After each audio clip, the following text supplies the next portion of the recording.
नमस्कार दोस्तों, TNC bullet series में आपका हार्दिक स्वागत और अभिनंदन है।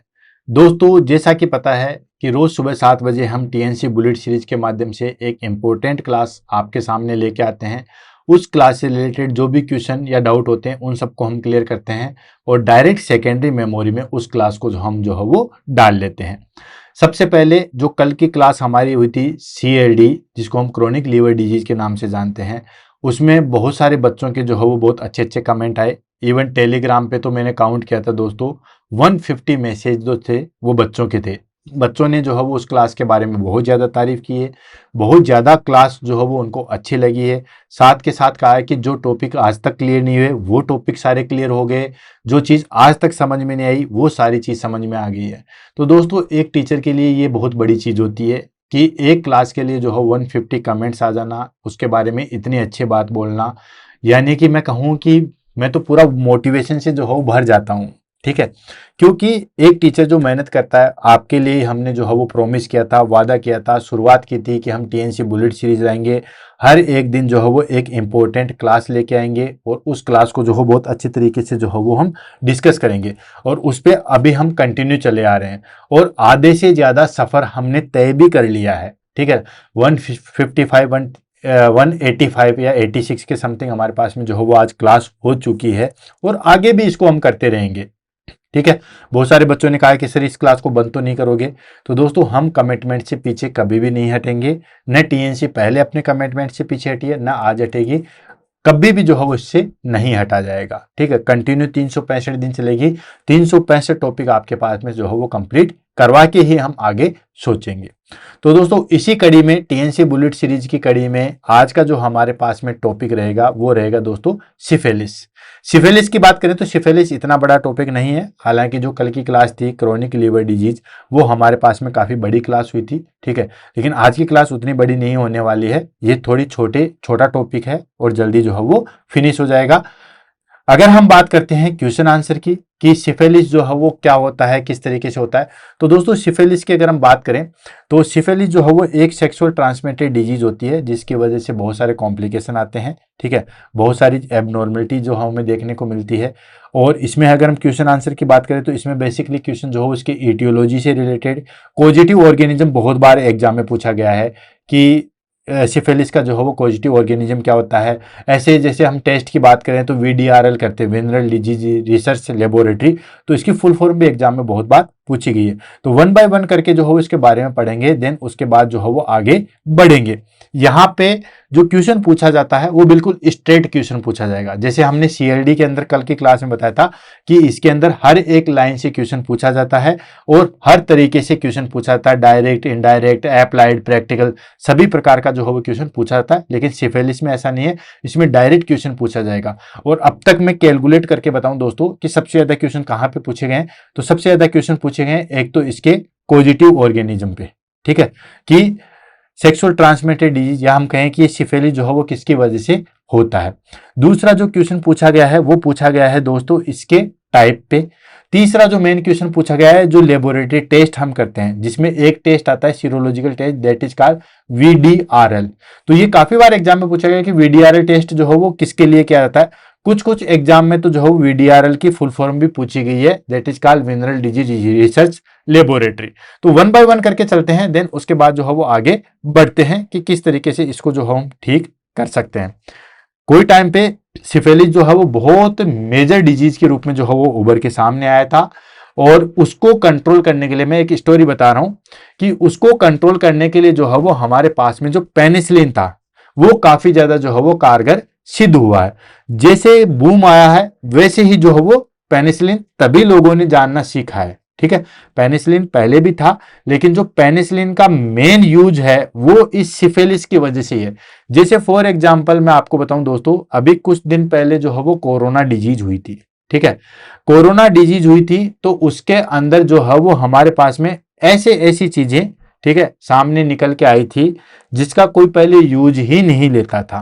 ठीक है, जैसे रेमडेसिविर इंजेक्शन है। ठीक है, रेमडेसिविर आपने नाम सुना होगा, उस टाइम पे बहुत फेमस हुआ।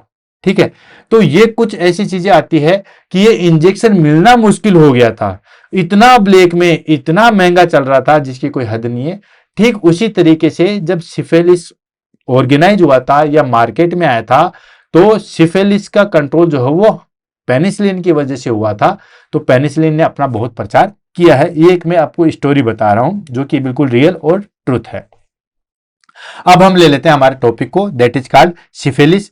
सिफिलिस की अगर हम बात करें तो सबसे पहले हम ले लेते हैं दोस्तों डेफिनेशन।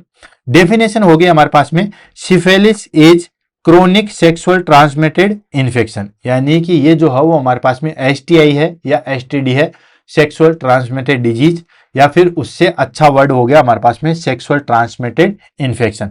सिफिलिस जो है वो एक सेक्सुअल ट्रांसमिटेड इन्फेक्शन है, एसटीआई है, जो कि कोज्ड बाई किसकी वजह से होता है दोस्तों, ये होता है हमारे पास में बैक्टीरिया जिसको हम कहते हैं ट्रिपेनोमा पैलेडियम। ट्रिपेनोमा पैलेडियम की वजह से होता है, ध्यान रखना। और ये ट्रिपेनोमा पैलेडियम जो है वो हमारे पास में एग्जाम में बहुत बार पूछा गया, इंपॉर्टेंट लगा दो, काफी बार जो है वो इसके बारे में, या कहें काफी बार जो है वो ट्रिपेनोमा पैलेडियम के बारे में पूछा गया है कि सिफिलिस का जो है वो पॉजिटिव ऑर्गेनिज्म कौन सा होता है। और ये जो हमारे पास में ट्रिपेनोमा पैलेडियम होता है, ये बैक्टीरिया होता है, पर ये स्पिरोचेट होता है। स्पिरोचेट इन द सेंस सर्बिलाकार, इस तरीके से जो है वो बैक्टीरिया होता है, ये इस तरीके से, जिसको हम कहते हैं स्पिरोचेट। तो इमेज बेस पे भी आपसे एग्जाम में क्वेश्चन पूछा जा सकता है, या ऐसे भी हम कह सकते हैं कि ये जो आप बैक्टीरिया की कंडीशन देख रहे हो या ये जो स्ट्रक्चर देख रहे हो, ये हो गया हमारे पास में दोस्तों स्पिरोचेट। क्लियर होगी। देन देखो, it affect multiple organ.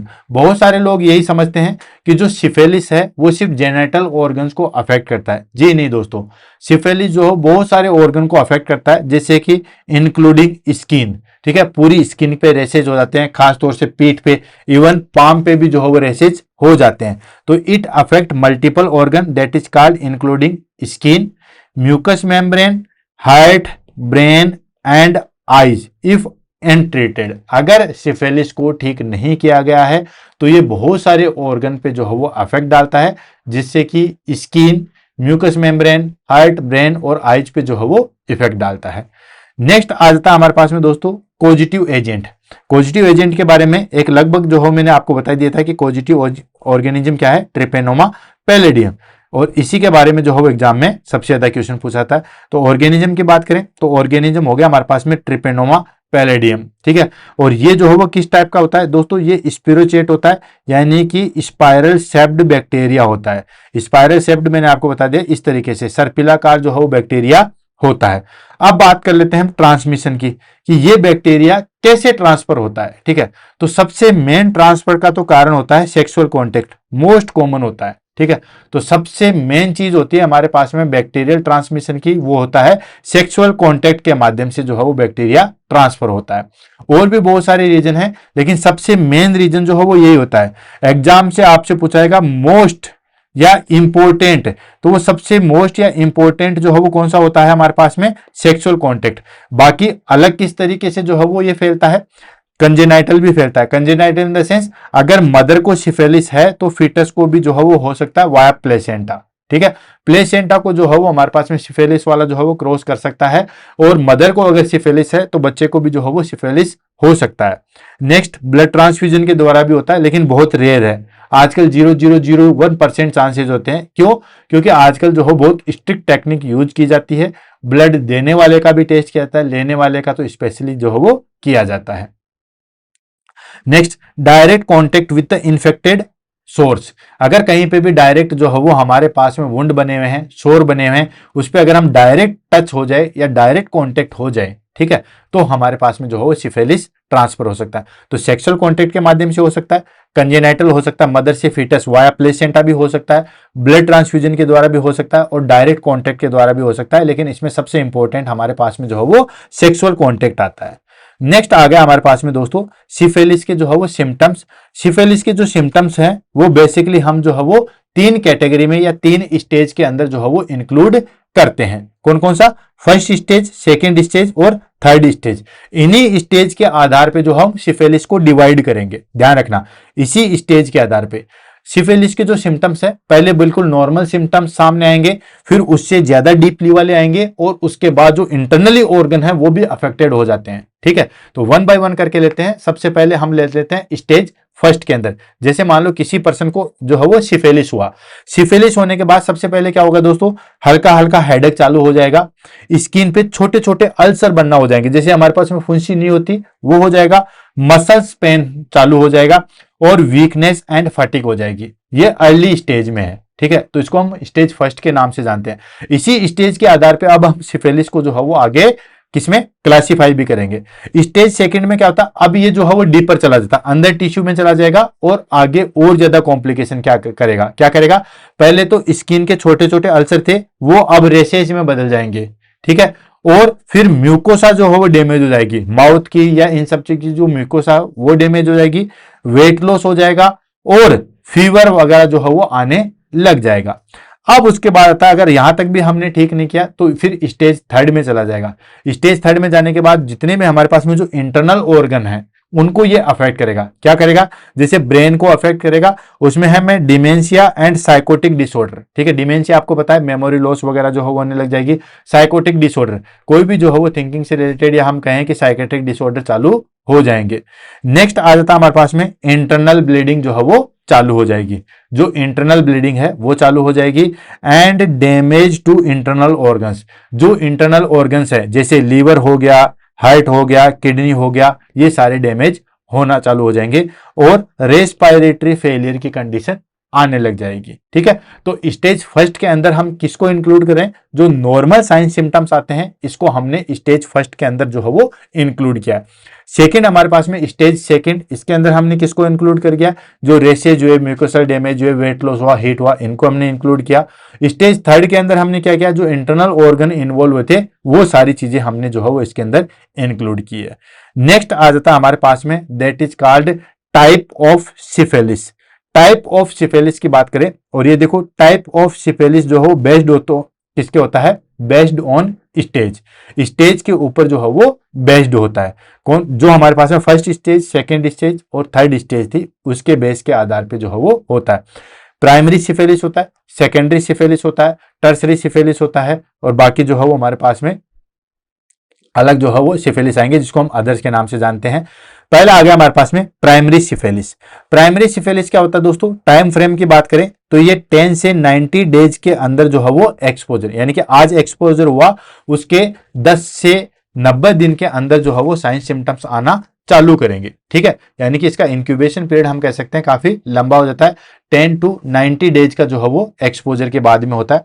Symptoms की अगर हम बात करें तो इसमें क्या होगा दोस्तों, हमारे पास में इसके अंदर पेनलेस फ्राइम राउंड सोर at the site of infection, जहां कहीं पे भी इन्फेक्शन हुआ, चाहे वो सेक्सुअल ट्रांसमिटेड इन्फेक्शन हो, चाहे वो हमारे पास में और किसी तरीके से हो, तो वहां पे पेनलेस और छोटे छोटे जो है वो हमारे पास में सोर दिखाई देने लग जाएंगे। ये बेसिकली जेनेटल, एनस और माउथ पे दिखाई देंगे। एंड इसके अंदर लोकल लिम्फ एडिनोपैथी होगा। लोकल लिम्फ एडिनोपैथी मतलब माइल्ड स्टेज के अंदर ही हम चल रहे हैं। हमारे पास में जो लिम्फ नोड है, जो हमारे पास में लिम्फ नोड है वहां पे जो है वो हमारे पास में लिम्फ एडिनोपैथी होगा। देन उसके बाद हील्स स्पॉन्टेनियसली 3 to 6 वीक। उसके बाद में जो हमारे पास में ये जो सोर हुए या जो हमारे पास में पैचेज बने वो ऑटोमेटिकली क्या होता है 3 से 6 सप्ताह के बीच में, ठीक है, 3 to 6 वीक के बीच में जो है वो ऑटोमेटिकली हील हो जाएंगे। भले ही आप कुछ भी नहीं करो ऑटोमेटिकली हील हो जाएंगे। ये होता है हमारे पास में प्राइमरी सिफिलिस। नेक्स्ट आ जाता है हमारे पास में सेकेंडरी सिफिलिस। इसमें हमारे पास में जो स्टेज सेकंड वाले थे वो साइन सिम्टम्स आना चालू हो जाएंगे। टाइम फ्रेम की बात करें तो ये बेसिकली 6 वीक से लेके 6 मंथ तक होता है। ये हमारे पास में जो हो वो तो हमारे पास में जो है वो 10 से लेके 3 मंथ्स 90 डेज तक ही होता है। ये 6 वीक 1.5 महीने से लेके 6 महीने के बीच में होता है आफ्टर प्राइमरी लीजन, यानी कि प्राइमरी लीजन हो चुके हैं। अब क्या होगा, अब हमारे पास में जो है वो नेक्स्ट चीज चलेगी। नेक्स्ट चीज में हमारे पास में पहला सिम्टम्स आ जाएगा mucopapular rashes on palm and sole. Sole और पाल्म पे जो है वो म्यूकोपैपुलर रीजन, यानी कि छोटे छोटे जो है वो दाने जैसे लग जाएंगे और ये क्लासिकल साइन है और ये एग्जाम में काफी बार जो है वो पूछा भी गया है कि म्यूकोपैपुलर रैशेज जो है वो कौन सी सिफिलिस का है, तो सेकेंडरी सिफिलिस, या कहेंगे कि सेकेंडरी सिफिलिस में मेन साइन सिम्टम्स क्या होता है, तो ये होता है। नेक्स्ट आता है म्यूकस पैचेज इन माउथ और जेनाइटल्स, यानी कि छोटे छोटे म्यूकस पैचेज जो है वो बन जाएंगे कहां पे, माउथ पे और जेनाइटल्स पे जो है वो बन जाएंगे। नेक्स्ट आता है हमारे पास में कॉन्डेलेमा लता, यानी कि flat most warts on genital area. Genital area पे पानी जैसे छोटे छोटे, जैसे फर्स्ट डिग्री बर्न होता है वैसे वैसे जो है वो छोटे छोटे वार्ड्स बन जाएंगे जेनाइटल एरिया पे। नेक्स्ट क्या होगा दोस्तों, फीवर होगा, शॉर्ट थ्रोट होगा, मलिस होगा एंड लिम्फ एंडिनोपैथी होगा। और ये हमेशा हाईली इन्फेक्शियस स्टेज होती है। इस स्टेज के अंदर कोई भी पर्सन जैसे कांटेक्ट में आया उसको जो है वो सिफिलिस हो जाएगा। तो ये हाईली इन्फेक्शियस है। ये भी ध्यान रखना, ये भी काफी बार पूछा गया है कि सबसे ज्यादा हाईली इन्फेक्शियस स्टेज कौन सी होती है। ये हमारे पास में जो है वो सेकेंडरी सिफिलिस वाली होती है। नेक्स्ट आ गया हमारे पास में दोस्तों टर्सरी सिफिलिस। टर्सरी सिफिलिस जो है वो लेट सिफिलिस के नाम से भी जानते हैं, ठीक है। लेट सिफिलिस यानी कि ये तो था महीने के अंदर, ठीक है, 1.5 महीने से 6 महीने, या प्राइमरी सिफिलिस था वो 10 दिन से लेकर 3 महीने के बीच में जो है वो अकर होता है। ये बेसिकली जो है वो हमारे पास में सालों में अकर होते हैं, ठीक है। अकर ईयर्स आफ्टर इन्फेक्शन, इन्फेक्शन के कई सालों बाद जो है वो अपना साइन सिम्टम्स दिखाते हैं। अगर सिफिलिस, जैसे सिफिलिस आज हुआ, अगर उसको ट्रीट नहीं किया गया तो उसके बाद अगर साल भर बाद में या कई साल के बाद में जो है वो अगर साइन सिम्टम्स आएंगे उसको हम कहेंगे टर्सरी सिफिलिस।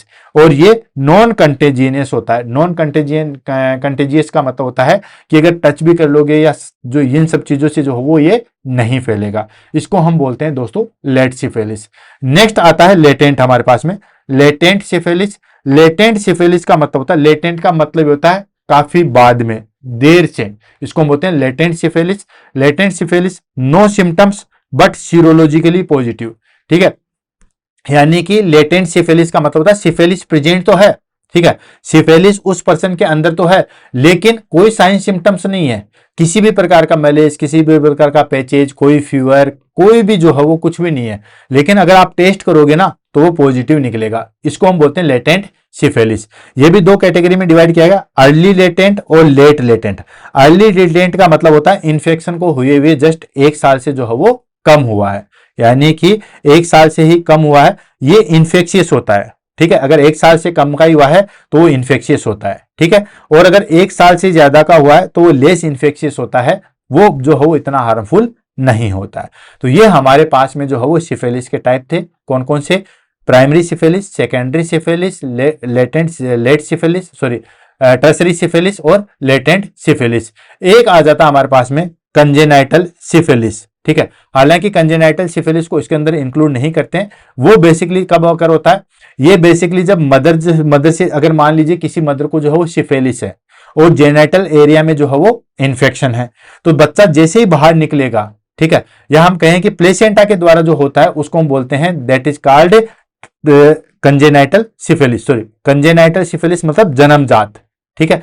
जन्मजात का मतलब हो गया कि मदर को अगर सिफिलिस है तो वहां पे जो हो फीटस को भी हो जाएगा, प्लेसेंटा को क्रॉस करने के बाद वो इन्फेक्शन हो जाता है। यानी कि ट्रांसमिशन कैसे हो जाएगा, from infected mother to foetus. अगर मदर को जो है वो हमारे पास में सिफिलिस है तो बच्चे को भी सिफिलिस हो जाएगा, क्योंकि सिफिलिस वाला बैक्टीरिया जो है वो प्लेसेंटा को क्रॉस कर जाता है। इसको ट्रांसप्लेसेंटल इन्फेक्शन के नाम से भी जो है वो जाना जाता है। सिम्टम्स की अगर हम बात करें तो सिम्टम्स में आ जाता है हमारे पास में मेन सिम्टम्स आता है जिसको हचिंसन स्ट्राइड के नाम से जो है वो जानते हैं, और ये काफी ज्यादा जो है वो एग्जाम में पूछा भी गया है या आगे भी जो है वो पूछा जा सकता है, ठीक है। इसको हचिंसन ट्राइड क्या होता है, इसके अंदर 3 साइन सिम्टम्स हमें देखने को मिलेंगे। क्या क्या चीज, नोचेज टीथ, ठीक है, जो टीथ है वो नोच के रूप में मिलेंगे, डीफनेस मिलेगा, सुनाई जो है वो कम देने को मिलेगा, एंड इंटरटिशियल केरेटाइटिस जो है वो देखने को मिलेगा। आंखों में जो है वो हमारे पास में इन्फ्लामेशन हो जाएगा। यानी कि आपको याद होगा गांधी जी के 3 बंदर, ठीक है। गांधी जी के 3 बंदर क्या थे, एक ने मुंह के ऊपर रख रखा था, एक ने मुंह के ऊपर रख रखा था इस तरीके से, एक ने दोनों कान बंद कर रखे थे, ठीक है, एक ने जैसे दोनों आंखें बंद कर रखी थी। तो गांधी जी के जो 3 बंदर वाले साइन सिम्टम्स है ना, वही होते हैं जिसको हम जो है वो हचिंसन ट्राइड के नाम से जानते हैं। नोचे टीथ, तो टीथ नोटे, डिपनेस ऐसे, और इंटरस्टेटल केरेटिनाइटिस यानी कि इन्फ्लामेशन हो जाएगा हमारे पास में, दैट इज आंखों के अंदर, ठीक है। तो इस तरीके से देखो, ये देखो हमारे पास में कंजेनाइटल सिफिलिस के एग्जाम है, जिसको हचिंसन ट्राइड के नाम से जानते हैं। याद रख लेना, काफी बार एग्जाम में पूछा गया। पहली चीज ये होगा हमारे पास में माल फॉर्मेशन किसके अंदर होता है दोस्तों, इन टीथ के अंदर होता है। डीपनेस होगा और केरेटिटाइटिस होगा। ठीक है, तो ये हो गया हमारे पास में, that is called Hutchinson tried. ठीक, नेक्स्ट हमारे पास में क्या होगा दोस्तों, सिम्टम्स स्नोफिल्स। स्नोफिल्स मतलब नेजल डिस्चार्ज, नाकों से हमेशा जो है वो पानी आता रहेगा। ठीक है, जिसको हम बोलते हैं स्नोफिल्स। एंड बोन डिफॉर्मिटी देखने को मिलेगी, बोन जो है वो प्रॉपर डेवलप नहीं होगी, स्किन रेशेज देखने को मिलेगा। ये हो गया हमारे पास में कंजेनाइटल सिफिलिस। पांचों प्रकार हो गया हमारे पास में कंजेनाइटल सिफिलिस। अब आ जाता हमारे पास में that is called diagnosis of syphilis. Diagnosis of syphilis में हम सबसे पहले जो है वो करते हैं दोस्तों डायरेक्ट टेस्ट। डायरेक्ट टेस्ट में हम क्या करते हैं, उसमें हम करते हैं दोस्तों डार्क फील्ड माइक्रोस्कोपी टेस्ट करते हैं। इसमें हम डायरेक्ट ट्रिपेनोमा पैलेडियम को जो है वो फ्लूइड से कनेक्ट करते हैं और पॉलीमर चेन रिएक्शन के द्वारा जो है वो टेस्ट करते हैं। डायरेक्ट टेस्ट क्या हो गया, हम फ्लूइड डायरेक्ट फ्लूइड से जो है वो टेस्ट करते हैं। जैसे कोई सा भी फ्लूइड ले लो, ठीक है, जैसे वाट्स बन गया या जेनाइटल से फ्लूइड ले लिया, उसमें हमने डायरेक्ट क्या किया दोस्तों, फ्लूइड लिया, then PCR polymer chain reaction test जो है वो हम करेंगे और डायरेक्ट जो है वो उसको देखेंगे, जिसको हम क्या कहते हैं दोस्तों डार्क फील्ड माइक्रोस्कोपी के अंदर जो है वो देखा जाएगा। तो फर्स्ट टेस्ट हो गया डार्क टेस्ट। नेक्स्ट आ जाता है हमारे पास में सीरोलॉजिकल टेस्ट। ठीक है, सीरोलॉजिकल टेस्ट सबसे मोस्ट कॉमन टेस्ट होते हैं जो कि किए जाते हैं। उसमें हमारे पास में पहले आ जाता है दोस्तों नॉन ट्रिपेनोमल टेस्ट, यानी कि जिसको हम स्क्रीनिंग टेस्ट के नाम से जानते हैं। और उसमें सबसे पहले आ जाता है हमारे पास में वीडीआरएल।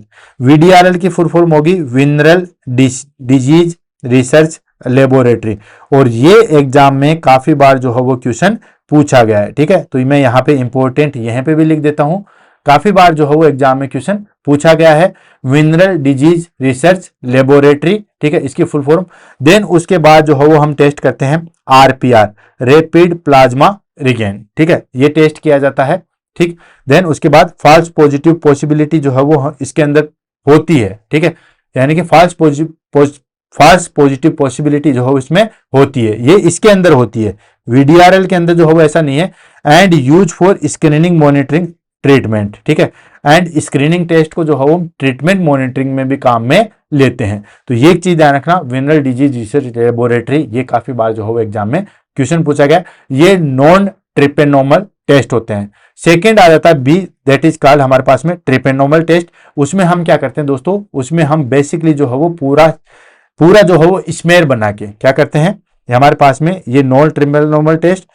और जो हमारे पास में बी आ गया दैट इज कॉल्ड ट्रिपेनोमल टेस्ट। ठीक है, ट्रिपेनोमल टेस्ट में हम क्या करते हैं दोस्तों, ट्रिपेनोमल टेस्ट में हम जो है वो स्क्रीन करते हैं स्मेयर बना के। ठीक, नेक्स्ट आ जाता है हमारे पास में, वो स्लाइड शायद स्किप हो गई है। नेक्स्ट आ जाता है हमारे पास में दोस्तों ट्रीटमेंट ऑफ सिफिलिस। ठीक है, यानी कि सिफिलिस का ट्रीटमेंट किस तरीके से करते हैं। तो दोस्तों एक ट्रीटमेंट तो मैंने आपको शुरू में बता दिया था, पेनिसिलिन की मैंने आपको स्टडी बता दी थी। ठीक है, तो पेनिसिलिन जो है वो हमारे पास में सबसे ज्यादा इफेक्टिव होता है। तो सबसे पहले हम ले लेते हैं प्राइमरी, सेकेंडरी और अर्ली लेटेंट जो स्टेज है, उसके अंदर हम ड्रग ऑफ चॉइस क्या देते हैं, बेंजोथिन पेनिसिलिन देते हैं। 2.4 मिलियन यूनिट IM जो है वो सिंगल डोज दी जाती है, यानी कि पेनिसिलिन की एक सिंगल डोज दी जाती है 2.5 मिलियन की। अगर लेट लेटेंट और टर्सरी स्टेज है तो उसमें हम क्या देते हैं, इसमें भी हम जो है वो बेंजाथिन पेनिसिलिन G जो है वो देते हैं। ये IM दिया जाता है और weekly for 3 weeks, her weekly दिया जाता है। ये तो सिंगल डोज है। अगर हमारे पास में कौन सी स्टेज में है क्लाइंट, अगर प्राइमरी में स्टेज में है या सेकेंडरी स्टेज में है या अर्ली लेटेंट स्टेज में है, तो सिर्फ सिंगल डोज दी जाएगी बेंजाथिन पेनिसिलिन की, IM डोज दी जाती है, सिंगल डोज में काम तमाम हो जाएगा। अगर लेट लेटेंट और टर्सरी स्टेज है तो उसमें हम क्या करते हैं दोस्तों, ये बेंजाथिन पेनिसिलिन की जो है वो IM ही देते हैं, लेकिन सप्ताह में एक बार देंगे, 3 सप्ताह तक देंगे, यानी कि 3 डोज जो है वो दी जाती है। कुल मिला के 3 डोज जो है वो दी जाएगी। नेक्स्ट आ जाता है हमारे पास में न्यूरोसिफिलिस है, यानी कि ब्रेन तक भी जा चुका है। तो उसमें हम क्या करते हैं दोस्तों, ये हमारे पास में जो एक्वस पेनिसिलिन, जो कि IV पेनिसिलिन के नाम से भी जो जाना जाता है, ये बेसिकली जो है वो हमारे पास में 4 आवर टू 10 आवर्स के अंदर जो कंप्लीट किया जाता है और 14 दिन तक लगातार दिया जाता है। अगर किसी को पेनिसिलिन से एलर्जी है, मान लेते हैं कि पेनिसिलिन दे दिया, लेकिन किसी क्लाइंट को अगर पेनिसिलिन से एलर्जी है तो हम क्या करेंगे? तो दोस्तों पेनिसिलिन से एलर्जी है तो उसमें हम डॉक्सीसाइक्लिन या टेट्रासाइक्लिन जो है वो देंगे, लेकिन ध्यान रखना ये जो है वो हम नॉन प्रेगनेंसी कंडीशन ही दे सकते हैं। डॉक्सीसाइक्लिन या टेट्रासाइक्लिन कभी भी जो है वो प्रेगनेंसी कंडीशन में नहीं देते हैं, क्योंकि इसके एडवर्स इफेक्ट जो है वो बच्चे पे आते हैं। तो सिंपल ट्रीटमेंट इसका 3 कैटेगरी में डिवाइड किया गया। अगर first stage, primary stage, secondary stage और अर्ली लेटेंट स्टेज है तो हम बेंजोथिन पेनिसिलिन देंगे, आईएम देंगे, सिंगल डोज देंगे, काम तमाम हो जाएगा। अगर लेट और टर्सरी स्टेज है तो हम वही बेंजाथिन पेनिसिलिन देंगे, आईएम दिया जाएगा, सप्ताह में 1 दिया जाएगा, 3 सप्ताह देंगे, यानी कि 3 डोज देंगे। अगर न्यूरोसिफिलिस है, नर्व तक भी जा चुका है, नर्व को अफेक्ट कर चुका है, तो एक्वस पेनिसिलिन यानी कि आईवी पेनिसिलिन को हम एक्वस पेनिसिलिन के नाम से जानते हैं, वो दिया जाता है। 4 से 10 घंटे के अंदर फिनिश किया जाता है। 14 दिन 4 आवरली जो है वो दिया जाता है 10 से 14 दिन के अंदर। 4 घंटे के लिए दिया जाता है 10 से 14 दिनों के अंदर। ठीक है, 4 से 10 घंटे नहीं है, 4 घंटे के लिए दिया जाता है, 4 घंटे में दिया जाता है, 10 से 14 दिन तक दे सकते हैं। अगर किसी को पेनिसिलिन से एलर्जी है तो डॉक्सीसाइक्लिन या टेट्रासाइक्लिन देते हैं, लेकिन वो प्रेगनेंसी कंडीशन में नहीं देते हैं। क्लियर है? नेक्स्ट आ जाता है हमारे पास में, दैट इज कॉल्ड जोरिच हेक्समेयर रिएक्शन। ठीक है, तो ये जोरिच हेक्समेयर रिएक्शन जो है वो क्या होता है कि जब भी हम किसी को पेनिसिलिन का जो है वो ट्रीटमेंट शुरू करते हैं, अगर उसके अंदर जो है वो हमें कोई भी रिएक्शन दिखाई देगी, ठीक है, उसको हम कहते हैं दोस्तों जेरिस हेक्समेयर रिएक्शन। और ये रिएक्शन क्यों होती है दोस्तों? कि जो हमारे पास में बैक्टीरिया था, कौन सा? ट्रिपेनोमा पैलिडियम, वो ट्रिपेनोमा पैलिडियम जैसे ही डैमेज होता है तो उसके अंदर से टॉक्सिन्स रिलीज होते हैं। ठीक है, तो ये अच्छा साइन है, ये रिएक्शन आता है मतलब बैक्टीरिया मर रहा है। तो ये चीज ध्यान रखना, ये काफी ज्यादा जो है वो इंपॉर्टेंट है हमारे पास में। दैट इज का जेरिस हेक्समेयर रिएक्शन।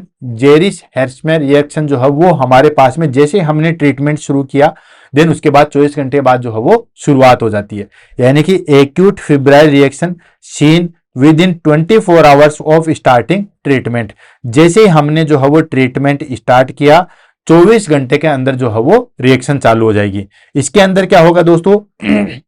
इसके अंदर fever, chills, headache and muscles pain हमें देखने को जो है वो मिलेगा। Fever, chills, headache, muscles pain देखने को मिलेगा। अब ये रिएक्शन क्यों होती है? ये रिएक्शन होती है due to toxins release from during spirochetes. ठीक है, डाइंग स्पिरोचाइड्स, ड्यूरिंग नहीं, डाइंग स्पिरोचाइड्स। जो स्पिरोचाइड्स हैं यानी कि जो हमारे पास में ट्रिपेनोमा पैलिडियम है वो डैमेज हो रहे हैं, तो उसकी वजह से जो है वो टॉक्सिन्स रिलीज होता है, जिसकी वजह से ये रिएक्शन हमें देखने को मिलती है। Self limiting and manage supportively. ठीक है, लिमिटिंग है, बिल्कुल कंट्रोलेबल है और उसको हम अच्छी तरीके से जो है वो मैनेज कर सकते हैं। नेक्स्ट आ गया हमारे पास में दोस्तों नर्सिंग मैनेजमेंट। नर्सिंग मैनेजमेंट में हमारे पास में सबसे पहली चीज आ गई दोस्तों असेसमेंट, यानी कि सबसे पहले हम असेस करेंगे। तो इसमें हम क्या करेंगे दोस्तों? History of sexual contact, symptoms and praevia STDs, यानी कि हिस्ट्री कलेक्ट करेंगे सेक्सुअल कॉन्टेक्ट की, कि किसी ऐसे पर्सन के साथ में या आपके फैमिली मेंबर में या आपके हस्बैंड में जो है वो किसी को ये प्रॉब्लम तो नहीं है, हस्बैंड या वाइफ जो भी है, जो भी सिम्टम्स है उसके बारे में पता लगाएंगे, या पहले कभी सेक्सुअल ट्रांसमिटेड डिजीज हुई है या नहीं हुई है, तो वो सारी हिस्ट्री जो है वो हम कलेक्ट करेंगे। ये असेसमेंट का पार्ट है। उसके बाद हम लीजन्स को देखेंगे, inspect for lesion, rashes and lymph node swelling. Lesions को देखेंगे, रेसेज किस तरीके से, फर्स्ट स्टेज वाले हैं, सेकंड स्टेज वाले हैं या थर्ड स्टेज वाले हैं, लिम्फ नोड में स्वेलिंग है या नहीं है, ये सारा हम असेसमेंट देखेंगे। इससे क्या होगा कि हमें एक तो हिस्ट्री पता चल गई कि सेक्स जो है वो हमारे पास में एसटीडी या ये जो है वो क्यों हुआ, जो सेक्सुअल ट्रांसमिटेड डिजीज जो है वो क्यों हुई। देन उसके बाद जो है वो हमारे पास में ये जो लीजन्स हुए, रेसेज हुए, लिम्फ नोड स्वेलिंग हुई, इन सब के बारे में जो है वो हम स्टडी करेंगे। नेक्स्ट आ जाता है हमारे पास में दोस्तों इंटरवेंशन। इंटरवेंशन की अगर हम बात करें, ठीक है, तो इंटरवेंशन हम क्या क्या करेंगे? तो सबसे पहले दोस्तों एडमिनिस्टर प्रिस्क्राइब्ड एंटीबायोटिक, जो भी एंटीबायोटिक प्रिस्क्राइब की गई थी स्टेज के अनुसार वो देंगे। ठीक है, एंड एंश्योर कंप्लीटेशन, और साथ के साथ हम देखेंगे कि वो कंप्लीट होनी चाहिए। ऐसा नहीं है कि एक दिन ले ली उसके बाद छोड़ दिया, या जो 10 दिन के लिए थी, जो 5 दिन के लिए थी, वो कंप्लीट होनी चाहिए। And educate about safe sex practice, ठीक है। क्लाइंट को एजुकेट करेंगे कि सेफ सेक्स प्रैक्टिस करे, क्योंकि मान लीजिए ये सिफिलिस जो है वो मेल को है तो फिर फीमेल को हो जाएगी, उसकी वाइफ को हो जाएगी, या मान के चलिए अगर फीमेल को है तो मेल को हो जाएगी। तो उसके बारे में बताएंगे कि सेफ सेक्स प्रैक्टिस करे, कॉन्डोम का जो है वो यूज करे। And notify to treat sexual partners, ठीक है। और अगर डिजीज हो चुकी है तो नोटिफाई करे, ठीक है, एंड उसको भी ट्रीट करे, ठीक है, उसको भी ट्रीटमेंट ले और नोटिफाई करे कि ये डिजीज मुझे हो चुकी है, आपको भी हो सकती है। एंड यूज पीपीई, ठीक है, protective prophylactic equipments and standard precautions जो है वो हम यूज में लेंगे। And provide emotional support and counselling, ठीक है, इमोशनल सपोर्ट देंगे और काउंसलिंग करेंगे। काउंसलिंग की जरूरत इसलिए हो जाती है दोस्तों कि मान लीजिए कोई यंग एज में पर्सन है, फिर उसके दिमाग में बहुत सारी चीजें चलती है, जैसे फीमेल है कि मेरे को ये डिजीज हो गई है, मैं माँ बन पाऊंगी कि नहीं बन पाऊंगी, आगे मेरा सेक्सुअल रिलेशन कैसा चलेगा, तो बहुत सारी चीजें आ जाती है। तो इसके लिए इमोशनल सपोर्ट और काउंसलिंग की जरूरत है।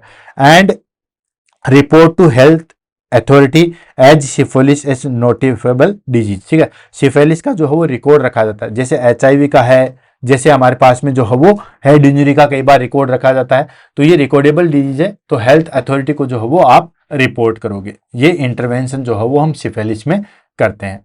नेक्स्ट आ जाता है हमारे पास में दोस्तों प्रिवेंशन।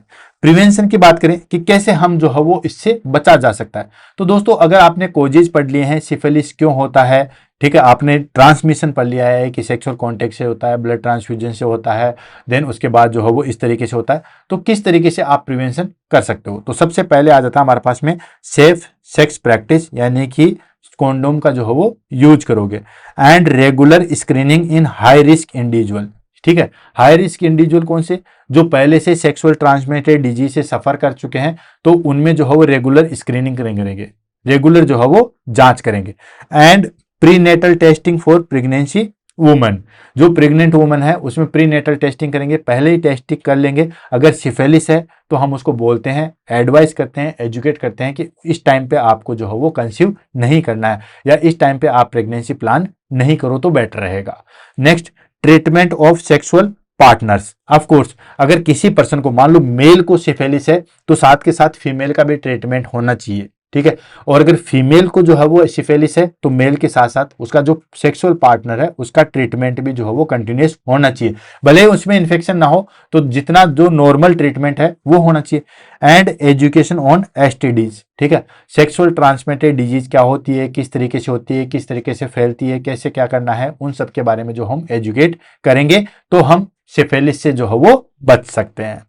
नेक्स्ट आ जाता है हमारे पास में कॉम्प्लिकेशन इफ अनट्रीटेड। अगर आपने सिफिलिस को जो है वो ठीक नहीं किया, या आपने सिफिलिस को जो है वो ट्रीट नहीं किया, तो क्या क्या कॉम्प्लिकेशन आ सकती है। तो ऑफ कोर्स आपको पता ही है कि सिफिलिस जो है वो हमारे पास में सिर्फ जेनाइटल ऑर्गन्स को ही नहीं, और भी बहुत सारे ऑर्गन है जिनको अफेक्ट करता है, जैसे ब्रेन हुआ, हार्ट हुआ, अदर ऑर्गन, म्यूकोसा, ये सारी चीजें, जिसकी वजह से ब्रेन में हुआ तो डिमेंशिया हो सकता है, पैरालिसिस हो सकता है, आंखों में हुआ तो ब्लाइंडनेस हो सकती है, डीफनेस हो सकता है, ठीक है। तो ये सारी चीजें जो है वो कॉम्प्लिकेशन आ सकती है। वन बाय वन करके लेते हैं और आगे बढ़ते हैं।